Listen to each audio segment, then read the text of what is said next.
Puji Tuhan, Bapak Ibu yang dikasihi oleh Tuhan. Pagi hari ini kita akan belajar tentang kebenaran firman Allah.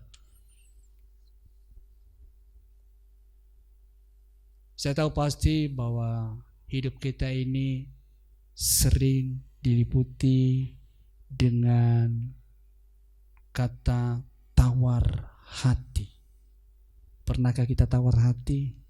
Rasa-rasanya gak ada semangat, rasa-rasanya tidak ada gairah, ya. Karena kadangkala kita berada dalam satu tekanan, ya. Tetapi Bapak Ibu yang dikasihi oleh Tuhan, kita tidak boleh menyerah dalam hidup ini, ya. Kita harus bangkit bersama dengan Tuhan. Kalau kita akan bangkit bersama dengan Tuhan, kita akan maju dan kita akan lihat kemuliaan Tuhan dinyatakan dalam hidup saya dan saudara. Kita lihat kebenaran firman Allah di dalam 2 Korintus pasal yang keempat ayat yang pertama.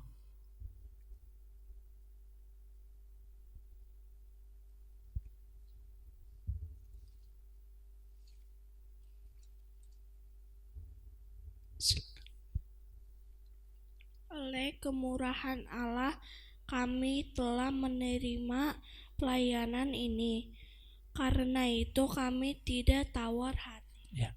Rasul Paulus menekankan bahwa oleh kemurahan Allah, kami telah menerima pelayanan ini. Tetapi dia katakan kami tidak tawar hati. Berat pelayanan yang dilakukan oleh Rasul Paulus. Pernah dia berkata, kadang kami tahu itu kenyang, kami tahu itu lapar. Kadangkala kapal kami karam. Ya. Ada banyak hal yang ia alami dalam hidupnya. Tetapi dia berkata, oleh kemurahan Allah, kami telah menerima pelayanan ini dan tidak tawar hati. Kalau dia tawar hati, saudara, Rasul Paulus tidak akan menulis banyak kitab. Dia tidak tawar hati. Melihat situasi. Mungkin kita kadangkala kita melihat kehidupan kita, wah, kayaknya menurun. Tetapi saya mau berkata kepada kita, jangan kita tawar hati. Kita lihat lagi di dalam ayat yang ke-16, apa kata firman Allah? Sebab itu kami tidak tawar hati, tetapi meskipun manusia lahiriah kami semakin merosot, namun manusia batiniah kami dibaharui dari sehari ke sehari. Nah, Rasul Paulus berkata, sebab itu kami tidak tawar hati, tetapi meskipun manusia lahiriah kami semakin merosot. Saya tanya kepada ibu-ibu dan bapak-bapak, rasa waktu pertama menikah ngerasain gak tangan istrinya? Halo, rasain? Gimana? Mulus? Iya Bapak Yo? Iya kan? Iya Mama Yo? Waktu masih, coba saudara lihat nanti pulang ke rumah, lihat foto waktu menikah. Kira-kira saudara bandingkan kalau saudara keadaan saudara sekarang ini dengan waktu menikah, pasti akan jauh berbeda. Ya, rasanya. Saya melihat tanganku dulu, saudaraku yang dikasihi oleh Tuhan, kayaknya mulus gitu. Nah, satu saat saya perhatikan, kok mulai bintik-bintik, nah itu namanya mulai merosot, ya. Kira-kira Pak Agus sudah mulai merosot enggak Pak Agus? Merosot, udah semua. Datang Pak Agus tadi pagi, Pak Agus udah kurus ya? Iya Pak, ini baju udah mulai longgar semua, celana udah mulai longgar semua. Ya, ini merosot, pertanda itu merosot. Ya, walaupun ibu-ibu zaman sekarang ini berusaha kasih yang supaya mulus segala macam, nggak apa-apa saudaraku. Tetapi firman Allah berkata, dia akan semakin merosot.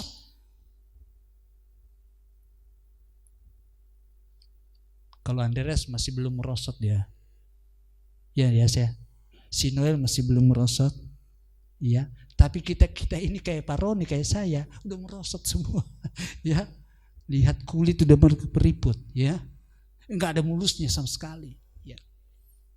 Pertanda bahwa kita ini kehidupan kita semakin merosot, tetapi dikatakan batinia kami dibaharui dari hari ke hari.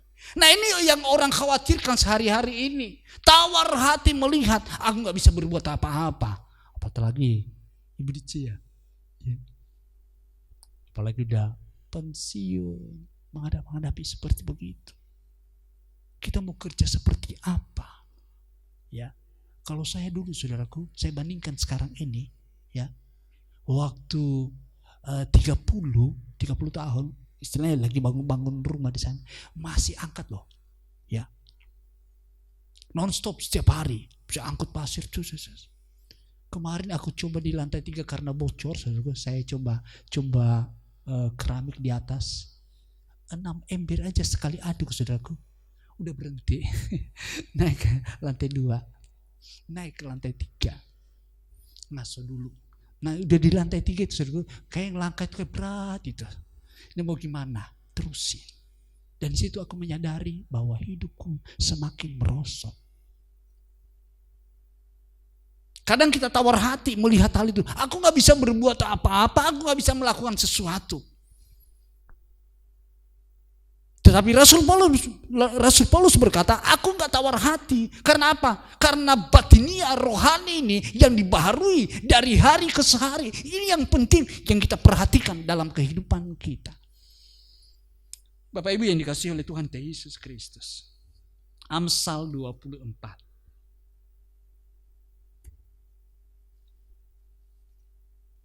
Ayat yang ke-10.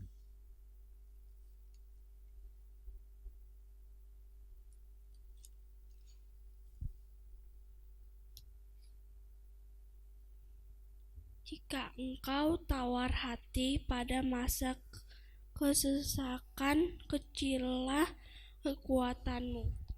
Jikalau engkau tawar hati pada masa kesesakan, kecillah kekuatanmu. Coba saya kasih contoh lah, kayak masa-masa seperti ini, masa-masa sulit ini semua. Ya, kemarin ada masih saudara, ya, Bang, bisa enggak Bang? Tolong saya. Tolong apa? Ya, sebab aku mau pulang ke Nias. Aku udah diberhentiin bulan Juni kemarin. Ya, aku nggak bisa ngapa-ngapain lagi, harus pulang ke Nias. Ya. Kenapa? Karena gara-gara corona. Kalau dulu kan karena Krisman, sekarang gara-gara si corona. Ya, aku harus pulang, diberhentikan. Ya. Nah kalau kekuatan kita, kalau kita tawar hati, maka disitulah letak di mana kita tidak akan punya daya dan tidak ada kemampuan lagi untuk bangkit kembali. Saya bilang, kamu pulang kemana? Ke Nias. Lalu apa? Mau buat apa di sana? Ya, saya mau coba jualan, ya buka warung, ya sembako dan sebagainya. Masih ada semangat, masih ada kegiatan yang harus ia lakukan. Masih fight. Saya bilang masih ada modal. Masih. Kemarin kita selama di Jakarta ini kita udah kumpul-kumpul, ya. Karena istrinya orang Batak, saya bilang dia, gimana? Istrimu bisa? Mau dia ke sana? Ya mau katanya, mau tidak mau. Ya, nah, Bapak Ibu yang dikasihi oleh Tuhan kita Yesus Kristus, dikatakan jika engkau tawar hati pada masa kesesakan. Ini kita semua kita akan alami. Ya, bukan hanya yang berhenti kerja, siapa saja mengalami kesesakan seperti ini, tapi jangan kita tawar hati. Mesti ada semangat di dalamnya. Nanti saya katakan saudara, orang tawar hati bukan kita punya. Anak Tuhan gak boleh memiliki kehidupan tawar hati. Bukan milik kita, bukan kita punya. Kita lihat Bapak Ibu yang dikasihi oleh Tuhan. Buktinya di dalam Yosua pasal yang kedua ayat yang ke-11.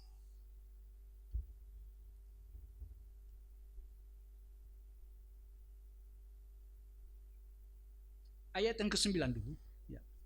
Yosua pasal yang pertama ayat yang ke-9. Bukankah telah kuperintahkan kepadamu, kuatkan dan teguhkanlah hatimu. Janganlah kecut dan tawar hati, sebab Tuhan Allahmu menyertai engkau kemanapun engkau pergi. Bukankah telah kukatakan kepadamu, kuatkan dan teguhkanlah hatimu, janganlah kecut dan tawar hati. Saya garis bawahi, jangan tawar hati. Sebab apa? Allah yang kita punya, Allah yang menyertai kita. Janganlah kecut dan tawar hati, sebab Tuhan Allahmu menyertai engkau kemanapun engkau pergi. Kemarin pagi-pagi ada teman, dia bilang begini, Pak, bisa ngopi pagi-pagi? Boleh, mampir. Lalu kita bercerita tentang pelayanan pekerjaan Tuhan. Dia bilang gini, jemaat yang pindah itu yang dari Perigi pindah ke arah ke Andreas itu ke sana, Rumpin apa gimana? Pokoknya daerah Chinese ke sana. Baru tahu dulu waktu pelayanan di rumahnya di Perigi, masih tahu. Tapi mereka begitu, selama mereka ada di pelayanan di Perigi, mereka fight banget.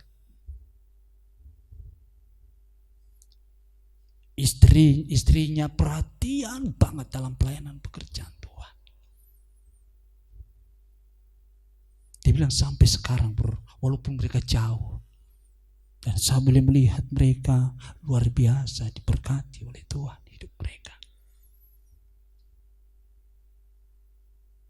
Nah, saya sebenarnya mengajar kita pagi hari ini, jangan kita tawar hati. Makanya dikatakan di sana, jangan engkau tawar hati dan kecut, sebab Allah yang menyertai kehidupan kita, Allah yang besar. Dulu dia berkata, jemaat yang dia layani memang cuma 3x3. Dia doai dan dia doai. Dia nggak pernah lupa pelayanan. Dia doain dan dia doain. Setelah itu dia berkata begini, luar biasa.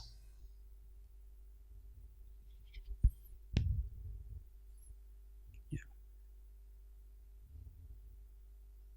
Kalau nggak salah jemaat yang pendeta Bapak Silain di Ciledug itu cuman tukang loper ini apa itu koran, saudara.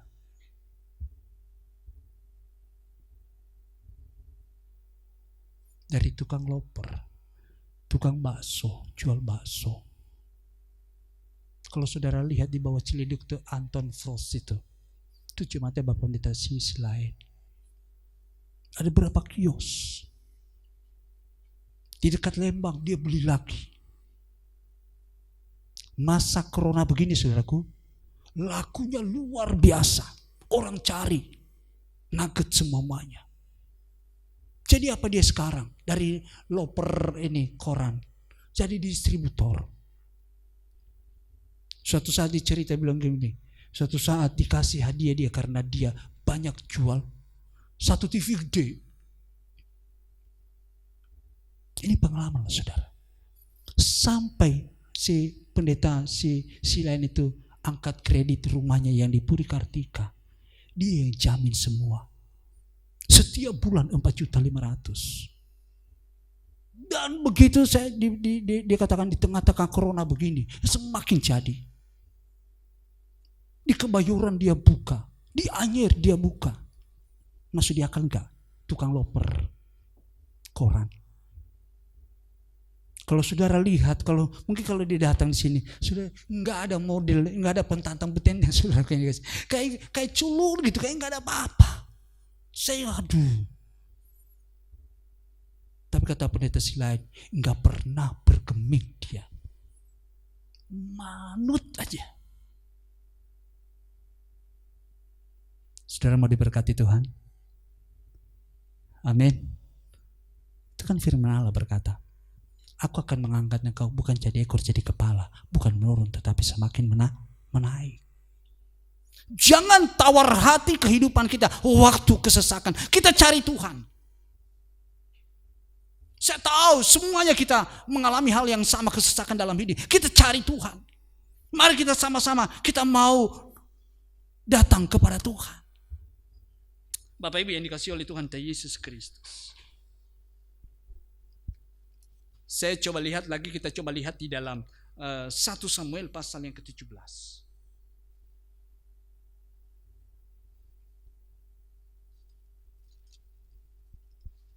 1 Samuel pasal yang ke-17 ayat yang ke-57 sampai 58. 1 Samuel pasal yang ke-17 ayat yang ke-57. Ketika Daud kembali sesudah mengalahkan orang Filistin itu, maka Abner memanggilnya dan membawanya menghadap Saul, sedang kepala orang Filistin itu. Maaf, ayat yang ke-7. Ini ayat yang ke-10 dan 11. Ketika Saul dan segenap orang Israel mendengar perkataan orang Filistin itu, maka cemaslah hati mereka dan sangat ketakutan. Ya, ketika Saul dan segenap orang Israel mendengar perkataan orang Filistin itu, yaitu si Goliat, maka cemaslah hati mereka dan sangat ketakutan. Ini mereka sedang berada di sebelah sana bangsa Israel, di sebelah sana adalah orang Filistin. Mereka ada di gunung yang sana dan yang satu ada di gunung yang sana. Tampillah Goliat. Dia berkata, siapa yang mau melawan aku 1 lawan 1. Melawan Goliat, lihat aja bajunya. Lihat di ayat yang ini dulu, ayat yang ke-5 dan ke-6 dan ke-7. Silakan. Ketopong tembaga ada di kepalanya, dan ia memakai baju zirah yang bersisik. Berat baju zirah ini 5.000 sikal tembaga. Dia memakai penutup kaki dan tembaga, dan di bahunya ia memanggul lembing tembaga. Gagang tombaknya seperti pesa tukang tenun, dan mata tombaknya itu 600 sikal besi beratnya. Dan seorang pembawa perisai berjalan di depannya. Ayat ke-4. Lalu tampillah keluar seorang pendekar dari tentara orang Filistin, namanya Goliat, dan Gad tingginya 6 hasta sejengkal. Saudaraku yang dikasihi oleh Tuhan, kira-kira ada enggak yang berani waktu ditantang ini? Ada enggak orang Israel yang mampu? Sebab kakak-kakaknya, ya si Daud ini 3 orang jadi tentaranya Saul. Mereka berada di barisan itu. Ini diperhadapkan kepada siapa? Kepada bangsa Israel 1 lawan 1. Kalau aku kalah, Goliat berkata, kalau aku kalah, aku akan menjadi budakmu. Tetapi kalau engkau kalah, semua bangsa Israel akan menjadi hambanya dia. Saya yakin saudaraku di barisan di gunung sana pasti akan mereka ngomong-ngomong. Ini kulihat ngomong ya, beratnya bajunya aja, baju sirahnya aja 5.000 sikal. Betapa banyaknya. Tingginya setinggi plafon. Ya. Udah pakai ketopong, sepatunya nggak pakai sepatu bot yang biasa saudaraku, tapi semuanya besi semuanya. Mungkin menggerakkannya aja udah berat. Ya. Dia tantang siapa? Dan saya yakin saudaraku pasti akan orang di gunung sana di Saul ini, siapa ya yang mau pergi? Pada orang bilang, aku nggak tahu, aku nggak mau. Pasti orang bilang, aku nggak mau datang ke sana. Orangnya lihatnya aja luar biasa.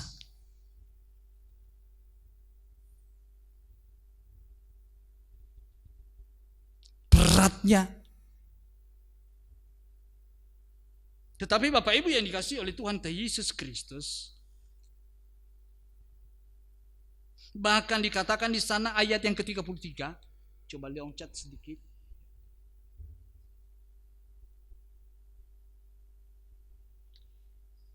Ayat 33. Tetapi Saul berkata kepada Daud, tidak mungkin engkau dapat menghadapi orang Filistin itu untuk melawan dia, sebab engkau masih muda, sedang dia sejak dari masa mudanya telah menjadi prajurit. Prajurit, orang hebat. Tetapi siapa yang dia lawan? Waktu barisan itu, waktu dia mengatakan hal itu kepada bangsa Israel, dan dikatakan ayat yang 11 dikatakan semua pada cemas, mereka sangat ketakutan. Waktu dia ngomong seperti begitu, siapa yang takut? Bangsa Israel takut. Enggak ada satupun yang tampil untuk mau melawan Goliat.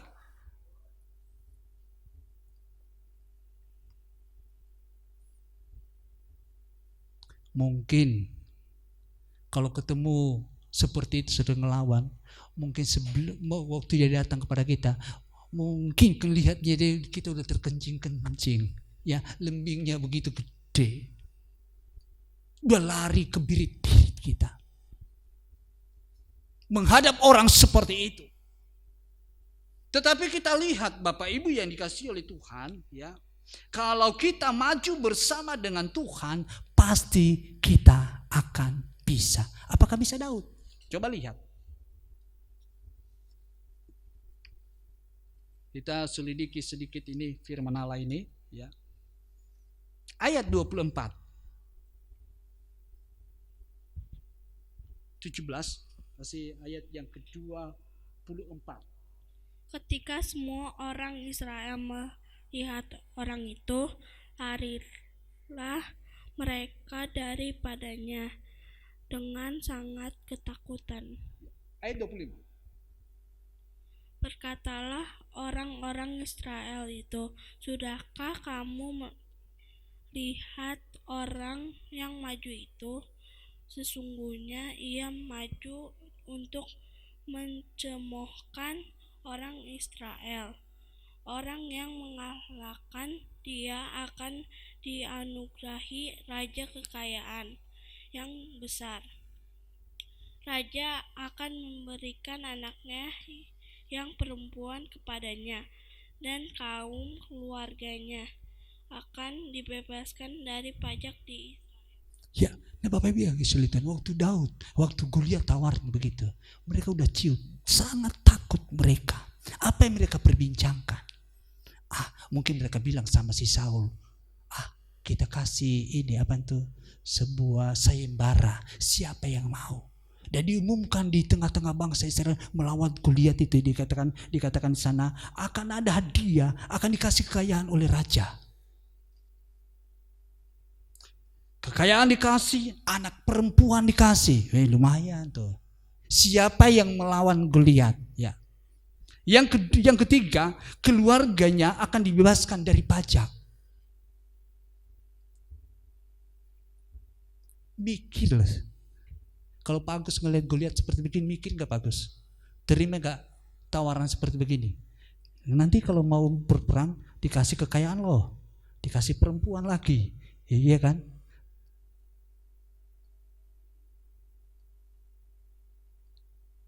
Ditawarin semuanya, siapa yang mau? Nggak ada yang mau. Datanglah si Daud. Lihat tawaran Daud. Daud ini nggak tergiur dengan kekayaan, dia nggak tergiur dengan perempuan, dan dia tidak tergiur bahwa bebas pajak, enggak. Lihat ayat yang ke-28. Silakan. Ketika Eliab, kakaknya yang tertua, mendengar perkataan Daud kepada orang-orang itu, bangkitlah amarah Eliab kepada Daud sambil berkata, "Mengapa engkau datang? Dan pada siapakah kau tinggalkan kambing domba yang 3 ekor itu di padang gurun?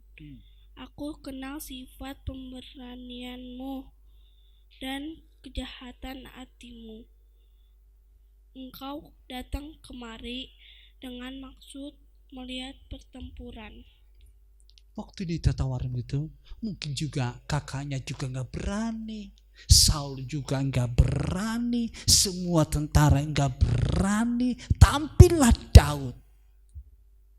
Waktu dia tampil, mungkin kakaknya bilang begini, ngapain bocah ingusan nih, ngapain datang ke pertempuran? Dia mau bertempur, ya. Modalmu apa? Pengalamanmu apa? Dimarahin oleh kakaknya. Enak aja kita yang biasa berperang, kita nggak berani. Pengalamanmu apa untuk mau tampil untuk berperang? Dimarah loh saudara. Mungkin dalam hati si Daud ya, enak aja di mana? Mungkin waktu dia marah, ya udahlah biarin aja. Tapi dia maju terus loh saudaraku. Tantangan dihadapin, dimarahin oleh kakaknya yang udah punya pengalaman. Kadang-kadang kita meremehkan orang yang tidak punya pengalaman dalam hidup ini. Kadang-kadang kita bangga dengan pengalaman kita. Bapak Ibu yang dikasihi oleh Tuhan Yesus Kristus, agak saya sedikit ini ya. Ayat yang ke-32. Ini antara Daud dengan kakaknya, dia marah. Sekarang antara Daud dengan Saul. Ya. Ayat yang ke-32. Berkatalah Daud kepada Saul, "Janganlah seseorang menjadi tawar hati karena dia. Hambamu ini akan pergi melawan orang Filistin itu." Dia berkatalah Daud, ya, setelah kakaknya marahin dia, lalu dia datang kepada Daud dan dia berkata kepada Daud, dia berkata kepada Saul, berkatalah Daud kepada Saul, janganlah seseorang menjadi tawar hati karena itu. Hambamu ini akan pergi melawan orang Filistin. Pede banget, saudara. Dia pede. Aku akan pergi melawan. Nggak ada yang muncul, tentara pun tidak ada yang muncul, tidak ada yang berani. Tetapi dia berkata, aku mau pergi ke sana. Ini hambamu akan melawan Saul itu, orang Filistin itu. Enak sautannya Saul? Coba lihat ayatnya ke-33. Tetapi Saul berkata kepada Daud, "Tidak mungkin engkau dapat menghadapi orang Filistin itu untuk melawan dia.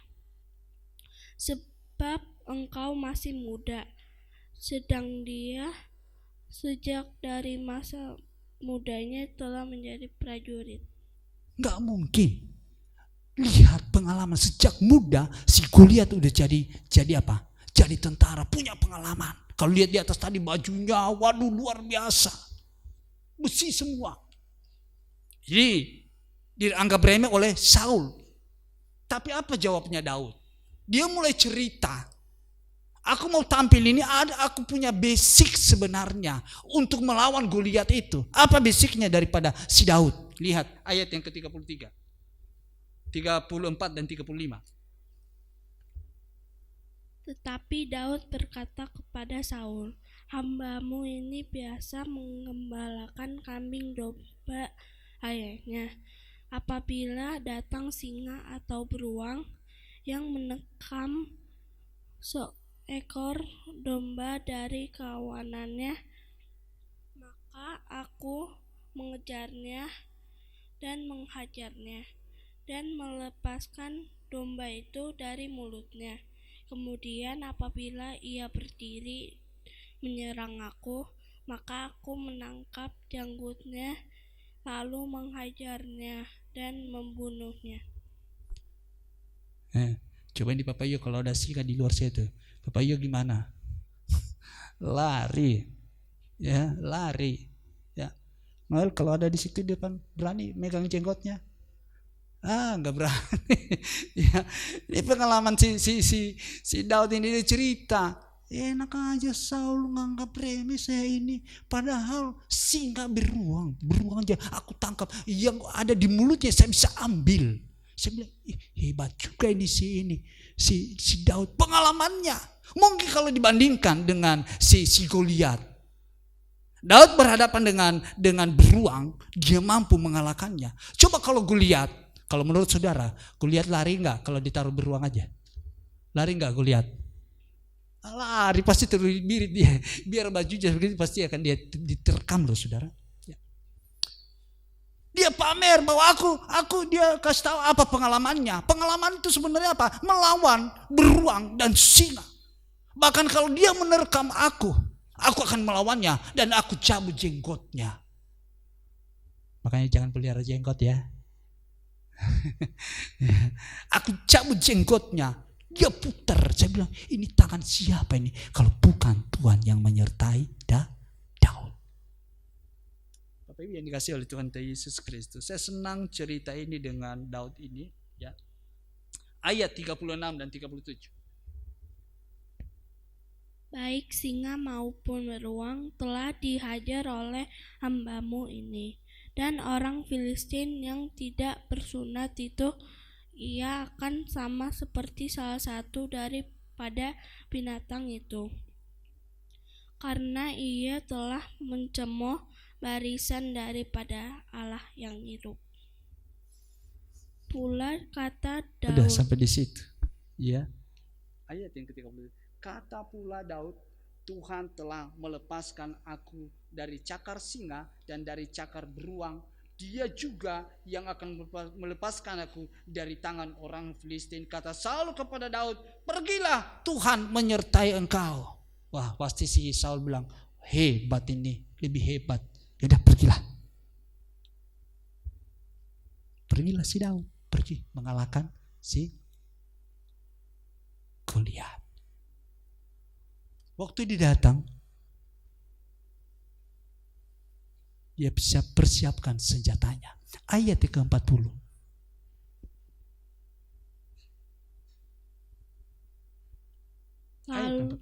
Lalu Daud mengambil tongkatnya di tangannya.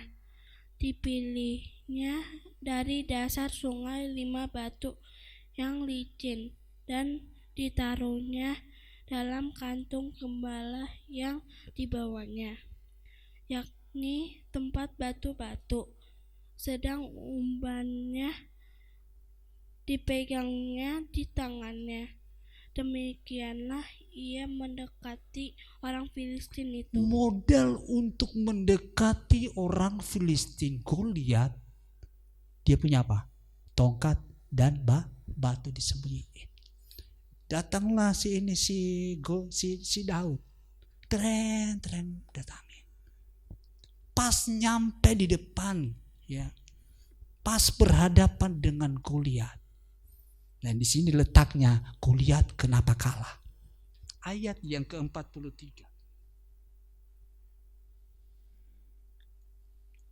Orang Filistin itu berkata kepada Daud, anjingkah aku, maka engkau mendatangi aku dengan tongkat? Lalu demi para allahnya, orang Filistin itu mengutuki Daud. Saudara, waktu dia datang, dia bilang, anjingkah aku, kau bawa tongkat? Mungkin Daud bilang begini, siapa bilang lu anjing? Yang ngomongkan anjing kan sendiri. Ya, udah kalah duluan lu sebenarnya si Goliat. Dia bilang anjing ke aku karena engkau bawa tongkat itu. Yang dia bawa sebenarnya lawannya si Goliat sebenarnya orang yang hebat juga, yang punya senjata segala macam. Tapi senjatanya si Daud apa? Bawa apa? Cuma tongkat. Tongkat membuat ciut Goliat. Dia bilang anjing ke aku. Mungkin dalam hatinya siapa si Goliat, si Daud. Lah siapa yang bilang lu anjing? Yang ngomong anjing kan kamu sendiri, ya. Lalu dia berkata, ayat berikutnya lagi, dia ucap karena dia udah marah, lalu demi para alanya orang Filistin, ia mengutuki Daud. Maki-maki Daud, kutuki Daud. Ini kekalahan yang dialami oleh si Goliat. Udah duluan mengutuk. Apa kata firman Allah? Orang yang mengutuk engkau akan terkutuk. Dia duluan mengutuk Daud. Itu sebabnya kutuk itu kembali ke dia. Terkutuklah siapa? Si Goliat. Perkataannya yang membuat dia kalah sebenarnya. Baru yang diperlihatkan oleh Daud, apa yang diperlihatkan oleh Daud? Baru tongkat. Itu tongkat bicara tentang apa? Kuasa dari Tuhan. Saudara punya kuasa, saya punya kuasa. Daud udah lihat kantong enggak yang ada di kantongnya dia? Mungkin dia bilang, apa di tas kreseknya si Daud itu ya? Cuma 5 biji loh saudaraku. Ini bicara tentang apa sebenarnya? Bicara tentang pengorbanan Yesus. Ini satu pelajaran sebenarnya. 5 luka Yesus.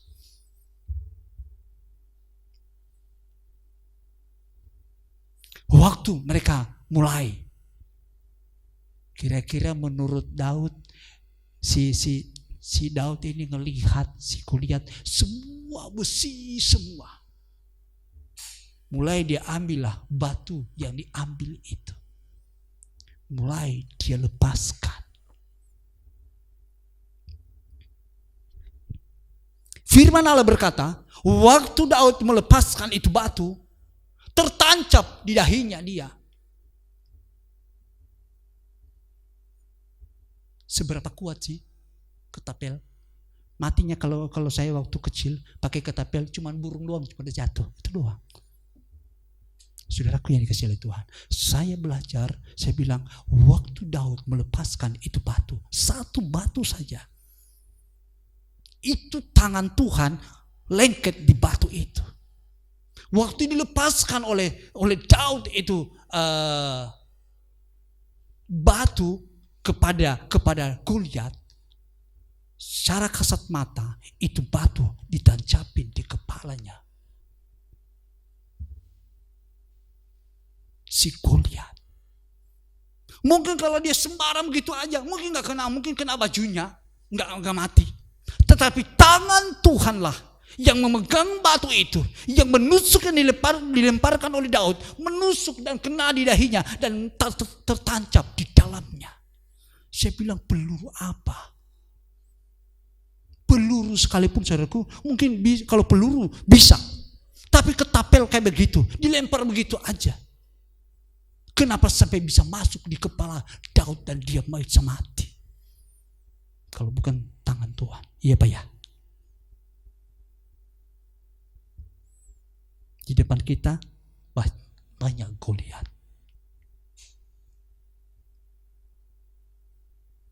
Daud hadapi beruang singa, dia mampu mengalahkannya. Saya dan saudara punya pergumulan dalam hidup seperti Goliat yang besar yang siap mengalahkan kita, menantang hidup saya dan saudara. Dan saya yakin dan percaya kalau kita tampil bersama dengan Tuhan, dengan kuasa yang dari Tuhan, maka kita akan mampu mengalahkannya.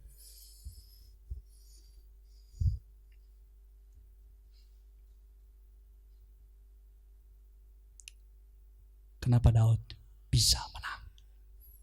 Pertama, karena dia tidak tawar hati.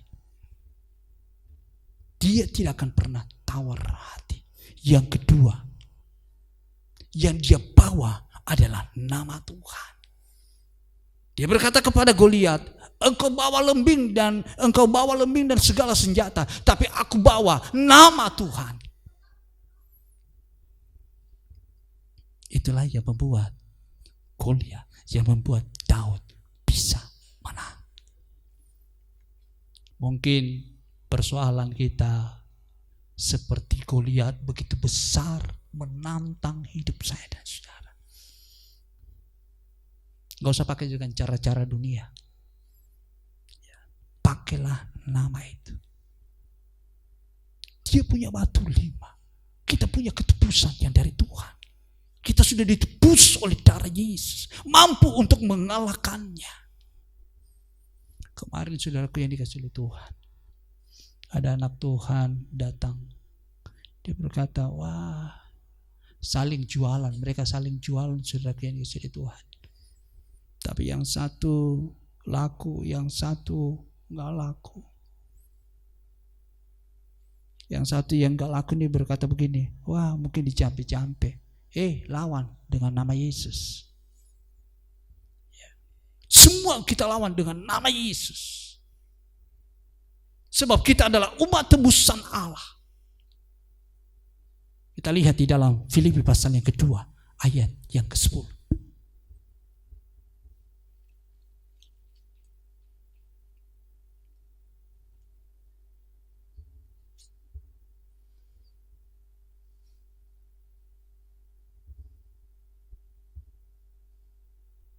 Filipi pasal 2 ayat yang ke-10. Supaya dalam nama Yesus bertekuk lutut segala yang ada di langit dan yang ada di atas bumi dan yang ada di bawah bumi. 11. Dan segala lidah mengaku Yesus Kristus adalah Tuhan, bagi kemuliaan Allah Bapa. Bapak Ibu yang dikasihi oleh Tuhan Yesus Kristus, semua akan bertekuk lutut di bawah nama Yesus. Jadi nama Yesus yang memberikan kemenangan buat saya dan saudara. Saya tertarik dengan kesaksian hari-hari ini. Ada orang Bapak Sayudi, ya, cuma dia dengar, saudaraku, dia percaya kepada Tuhan Yesus karena apa? Karena dia dengar lagu anak sekolah minggu doang. Cuman pujian anak sekolah minggu. Bapak yang udah berjenggot, dia percaya sama Tuhan Yesus. Cuman karena dia dengar lagu sekolah minggu. Hari-hari ini saudaraku yang dikasih oleh Tuhan, wah seliweran ya. Dan kita yakin dan percaya kita akan menjadi pemenang di dalam Tuhan. Ya, itu sebabnya Bapak Ibu yang dikasih oleh Tuhan Yesus Kristus. Kita akan maju bersama dengan Tuhan dan kita alami kemenangan yang dari Tuhan. Asalkan engkau jangan tawar hati dalam hidup ini. Mungkin kita berkata, oh apa pendeta sih bisa ngomong begitu. Belum dialami apa yang sedang saya alami. Tidak. Sama-sama hari-hari ini kecemasan itu sedang melanda dunia. Tetapi kita lihat kebenaran firman Allah. Kalau engkau tidak tawar hati, maka kita akan melihat kemuliaan Tuhan, campur tangan Tuhan buat saya dan saudara. Saya tekankan, jangan tawar hati. Hadapi, sebab Tuhan yang menyertai kita adalah Tuhan yang hebat, yang menguasai isi dunia ini, yang ada di langit, yang ada di bumi, bahkan ada di bawah bumi. Itu sebabnya Bapak Ibu yang dikasihi oleh Tuhan, kita mau serahkan hidup kita ke dalam tangan Tuhan. Jangan engkau tawar hati. Tetap giat. Sebab tatkala engkau tawar hati, kekuatanmu tidak ada. Dan katakan, bersama dengan Tuhan, aku akan melakukan perkara ajaib di dalam kehidupan ini. Tuhan Yesus memberkati kita. Kita angkat pujian kepada Tuhan. Apa tadi itu? Brian, tampilkan Brian. Hanya aku bisa lari pada Yesus. Mungkin engkau alami tawar hati hari-hari ini, lari kepada Dia. Dia akan memberikan ketenangan, kekuatan, kemenangan bagi saya dan saudara.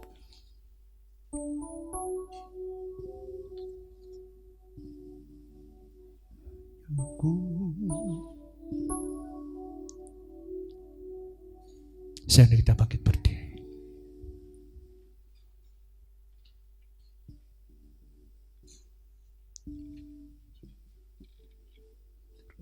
Turunin dikit.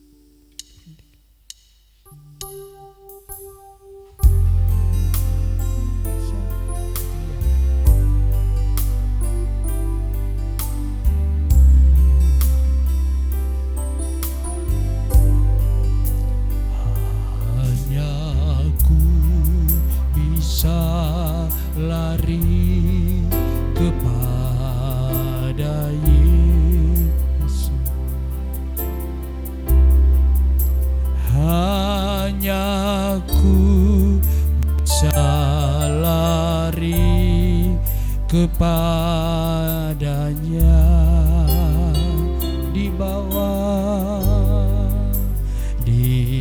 bawah kakinya Yesus ku sentosa. Hanya ku bisa lari, hanya ku bisa lari kepadanya, hanya ku bisa lari, hanya ku bisa lari kepada Yesus, hanya ku bisa, hanya ku bisa lari kepadanya, di bawah kakinya Yesus, di bawah kakinya Yesus ku sentosa.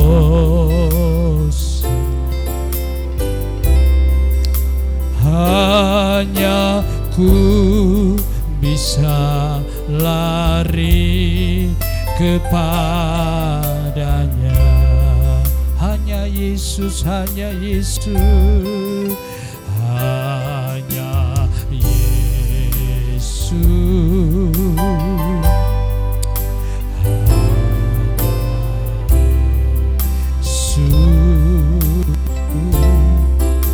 hanya Dia beri damai senang setiap pikul, pastikan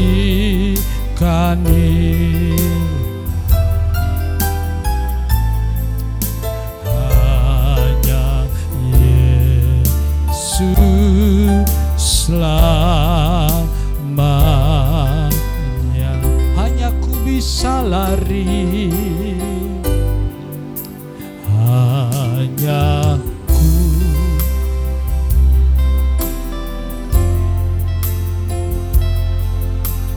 Haleluya, kami hanya bisa lari kepadamu Tuhan.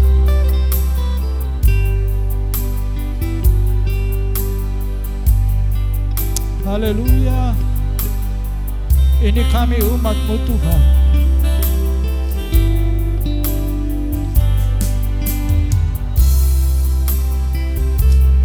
Di hadapan kami seperti Goliat menantang hidup kami, tetapi kami hampiri Engkau pagi hari ini Tuhan.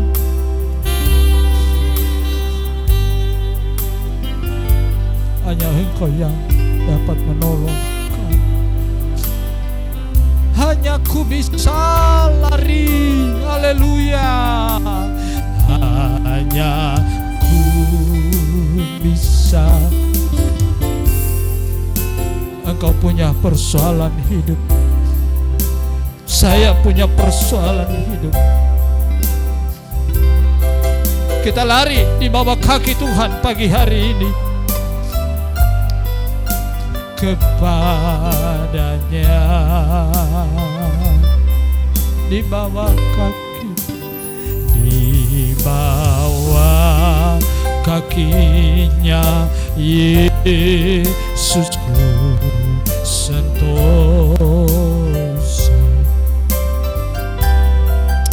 Hanya ku bisa lari kepadanya. Hanya Yesus, hanya Yesus.